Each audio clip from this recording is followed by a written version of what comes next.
அனைவருக்குமே வணக்கம்.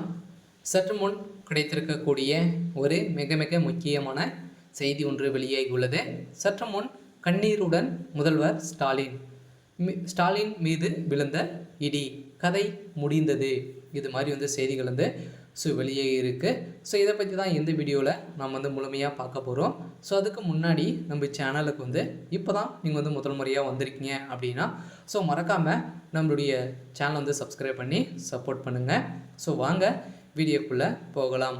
இப்போ பார்த்தீங்கன்னா முதல்வர் ஸ்டாலின் அவர்கள் பெரும் அவதிப்பட்டு இருக்கும் நிலையில் தான் இப்போ பார்த்தீங்கன்னா ஸ்டாலின் அவர்களுக்கு டெல்லி மேலிடத்துலேருந்து வந்த ஒரு ஃபோன் காலால் பார்த்தீங்கன்னா இப்போ திமுகவுடைய ஆட்சி இன்னும் ஒரு 24 மணி நேரத்தை கலைக்கப்படும் அப்படின்ற மாதிரி பார்த்தீங்கன்னா டெல்லி மேலிடம் அதிரடியாக உத்தரப்பட்ட சம்பவத்தினால தான் இப்போ கதறி சுழந்த முதல்வர் ஸ்டாலின் அவர்களுக்கு மீது ஒரு மிகப்பெரிய இடியாக தான் இருந்திருக்கு.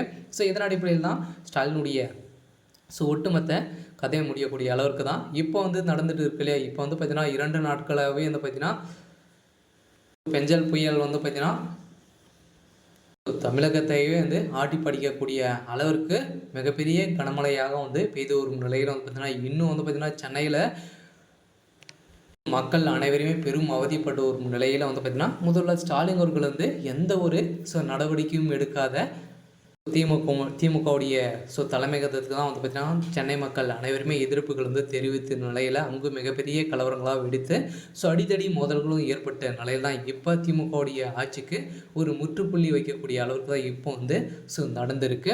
இதன் அடிப்படையில் தான் பார்த்தீங்கன்னா முதல்வர், துணை முதல்வர் எந்த ஒரு நடவடிக்கையும் எடுக்காமல் அவருடைய வீட்டில் பார்த்தீங்கன்னா ஜெல்சாக ஏசியில் உட்காந்து பார்த்துருக்கும் நிலையில் தான் இப்போ மக்கள் அனைவருமே திரண்டு கோபாலபுரத்தில் ஒரு மிகப்பெரிய கலவரங்களாக வெடித்திருக்கு. இதன் அடிப்படையில் தான் கண்ணீருடன் முதல்வர் ஸ்டாலின் பெரும் கதறி எழுந்த சம்பவம் தான் திமுகவுடைய அமைச்சர்களிடையேயும் நிர்வாகிகளுக்கு இப்படியே பார்த்தீங்கன்னா அனைவரும் பார்த்தீங்கன்னா இப்போ பார்த்தீங்கன்னா திமுகவுடைய அமைச்சர்கள் இருக்காங்க இல்லையா.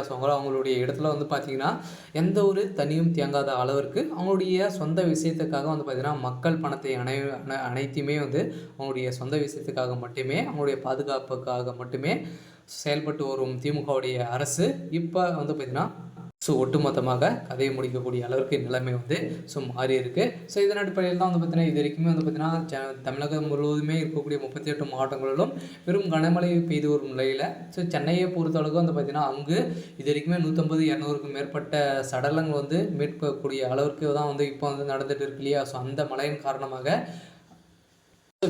வெள்ளம் பெருக்கெடுத்து ஓடிய நிலையில் அதில் பார்த்தீங்கன்னா இது வரைக்குமே நிறைய குழந்தைகளும் மக்களும் பார்த்திங்கன்னா சடங்குகளாக மீட்டெடுக்கப்பட்ட சம்பவம் தான் திமுகவுடைய ஆட்சிக்கு ஒரு மிகப்பெரிய கேள்விக்குறியாக மாறி இருக்கு. இதன் அடிப்படையில் தான் முதல்வர் ஸ்டாலின் அவர்களுடைய ஒரே ஒரு பொன் காலால் இப்போ அவருடைய ஆட்சியை முடியக்கூடிய அளவுக்கு நடந்திருக்கு. இருதலும் என்ன நடக்க போகுது அப்படின்றத வெயிட் பண்ணி பார்க்கலாம். இது மாதிரி செய்திகளை தெரிஞ்சுக்கணும் அப்படின்னா மறக்காமல் நம்மளுடைய சேனலை சப்ஸ்கிரைப் பண்ணிக்கோங்க. தேங்க்யூ.